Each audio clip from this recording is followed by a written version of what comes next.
Выехав из Хмельницкого в мае, к концу июля мы побывали уже в 11 новых африканских странах.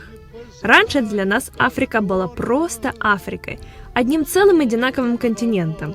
Но оказалось, что каждая, даже самая маленькая страна, не похожа на соседей и дает свой собственный, особенный оттенок слову «Африка», теперь уже красочной и разной для нас.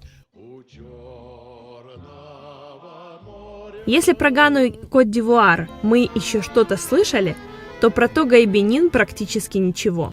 Тем не менее, столица Того, город Лома, оказался довольно симпатичным местом. Мы решили пришвартоваться на кемпинге прямо на берегу океана и насладиться немного той Африкой, которую многие себе обычно представляют. В первом эпизоде я говорила, что это совершенно была не моя мечта, а Славина. А суть в том, что мы иногда просто не позволяем себе мечтать о каких-то вещах. Это какое-то очень большое, это что-то слишком грандиозное, это для кого-то другого. А так вот, присоединившись к мечте близкого человека, можно получить намного больше. Больше, чем ты сам ожидал. Я не ожидала такой Африки, а вот она такая. И меня, думаю, можно понять. Вы же слышите, как шумят волны океана на фоне. А теперь представьте, что вы засыпаете и просыпаетесь под такой саундтрек. Есть у этого, конечно, и побочный эффект. Иногда в полудреме кажется, что прилив сейчас нас смоет вместе с машиной в океан. Но в целом это более чем прекрасный фон. У нас со Славой вечная борьба. Я хочу чем дольше остаться в одном месте, делать свои утренние страницы, читать книги, подписывать открытки, писать благодарности, писать еще посты, читать еще, потом что-то слушать, что-то поубирать. Ну, в общем, у меня есть целый список задач, что я могу делать. А у Славы одна цель – ехать дальше. И каждый раз, когда мы останавливаемся, или когда я глазами кота Шрека смотрю на него, ну да, еще останемся чуть-чуть. У Славы борьба с собой. Он хочет ехать. Сейчас он хочет ехать в Бенин. Как вы думаете, чья все-таки взяла в этой борьбе? Мы сошлись на ничьей. Ведь приближался День независимости Бенина, и нужно было делать визы перед тем, как все закроется на праздники на несколько дней. Провели в Того 2 ночи, прямо на пляжу, возле океана. Было прикольно. Теперь понедельник, и мы быстренько едем в Бенин, в столицу, город Котону. Там нам нужно получить еще 4 визы, и их нам должно практически хватить, чтобы доехать уже до Кейптауна и нигде больше виз не получать. Ну разве только в Намибии еще, в Ботсвану. Виза в Бенин электронная, на листочке А4 распечатываешь, получается мгновенно, и в Африке уже есть такие вот электронные визы, а в Европе еще нет. Часто вы спрашиваете, что с туалетом и душем. Вот в этом случае мы ночевали в машине на территории гостиницы. Хозяин показал нам, где можно принимать душ. Этот душ был пристроен к одному из бунгало, так что мы уточнили, точно ли можно ним пользоваться. Хозяин уверил, что можно. Правда, как только мы начали мыться, из бунгало выбежали французы и начали аккуратно, но громко выкрикивать, что это душ, так сказать, не публичный.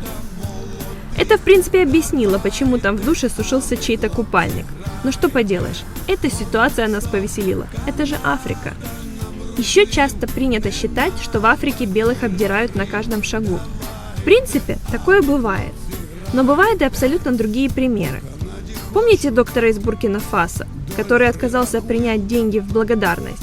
В Того у нас отказались взять на чай на ресепшене соседней гостиницы, куда мы сходили распечатать электронную визу в Бенин.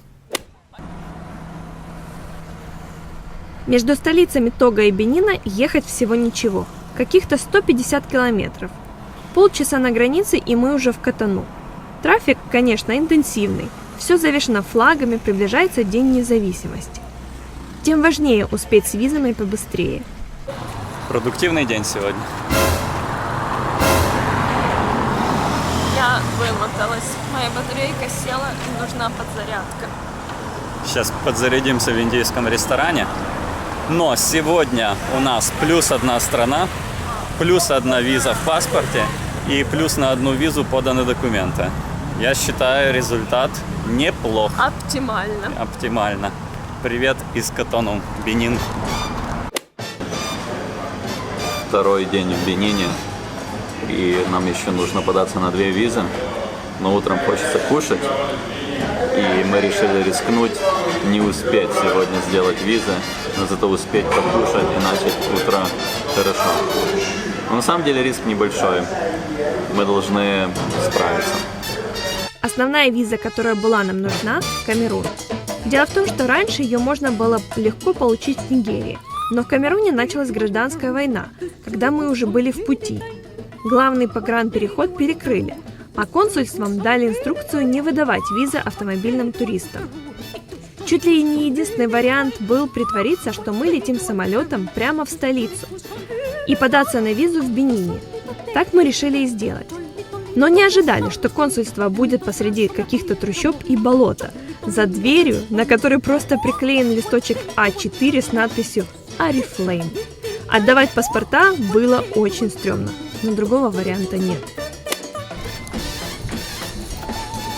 Мы приехали делать визу в Конго. Все успели за часа полтора, довольно быстро. А вот так выглядит консульство Конго.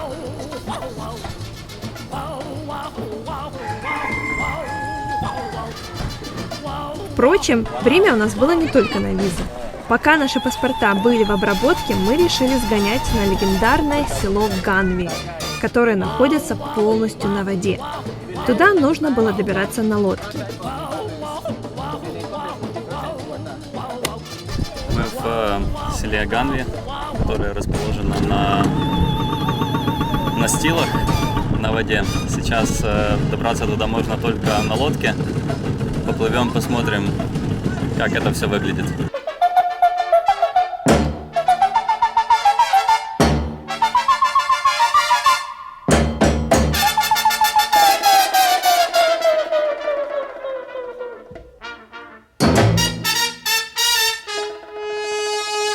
Что примечательно, плавучее село – это не просто туристический объект, а реальный способ жизни людей. На воде находится все – и дома, и парикмахерские, и магазины, и даже гостиницы. Есть даже мечеть и христианская церковь. Да что тут говорить, какая Африка может существовать без базара? Есть и базар на лодках, причем не только продукты продают, а и дрова. Как говорится, еще не родился тот гид, который не заведет тебя в магазин. Поэтому первая остановка – это выставка местных артистов. Comment s'appelle?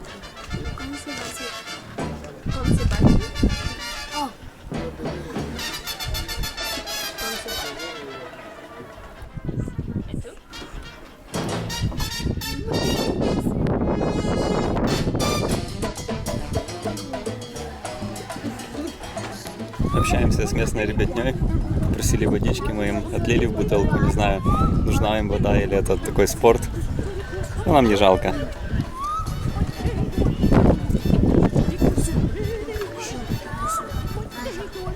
Местные дети, конечно, не промах.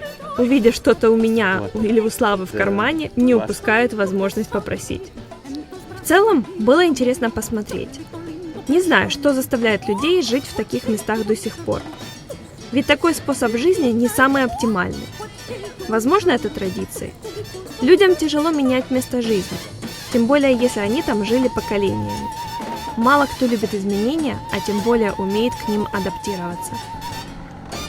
Правда, есть и те, кто идут вразрез традициям. У нашего гида на лбу был характерный шрам, который означает принадлежность к определенному племени. Этот шрам у него с детства, его нанесли родители. Что интересно, своим детям такой шрам он уже отказался наносить, хоть это и вызвало недовольство бабушек и дедушек. Тем не менее, гид проявил настойчивость и устоял. Вот в таких поворотных точках и меняются традиции. Мы же закончили нашу экскурсию и отправились дальше по делам. Затарились в супермаркете с неожиданным названием «Ереван» и решили помыть машину. Впервые в Африке. Конечно же, без удивления не обошлось. Редко мы в жизни встречали людей, которые любят свою работу настолько, насколько любят ее эти ребята на мойке. Моем Мурзика, потому что ездили по соленому песку возле океана, и нужно так сделать, чтобы не было коррозии, на всякий случай. Но ребята тут настолько любят свою работу, я попросил их только водой помыть подвеску и быстренько сполоснуть сверху, но они не останавливаются, их невозможно просто отговорить, не мыть тряпкой машину, не мылить ее всякими веществами, а просто сделать водой, но это нереально. Они считают делом чести все равно ее отметить, как бы ты ни просил и как бы ты ни говорил, что ты спешишь. И вообще, мыть машину у африканцев какой-то фетиш, они очень сильно это любят. И мне тяжело представить, как бы где-то в Украине ребята также вот настолько прямо были так озадачены задачей своей. Но что же там все-таки с нашими визами? Мы в, так сказать, консульстве Камеруна находимся на балконе. Ждем, когда паспорта привезут, наверное. Потому что чего мы ждем, точно сказать тяжело, потому что мы по-французски не сильно говорим, а они по-английски. Просто сказали, сидите. Должно было быть сегодня в 6, уже 6:30, но это Африка. Но зацените атмосферный райончик, где находится здание этого представительства. Когда поднимаешься по лестнице, такое впечатление, что ты из какой-то социальной службы идешь отбирать детей у плохих родителей. День сложный. Получили 2 визы в Конго, но наш второй паспорт с визой в Камерун так и не отдали нам, как обещали. Сказали приходить завтра выходной, День независимости Бенина, но обещали в 9 утра открыть для нас офис, и что к тому времени наш паспорт уже приедет из Нигерии, где эти визы выписывают. В общем, устали, но эпопея продолжается.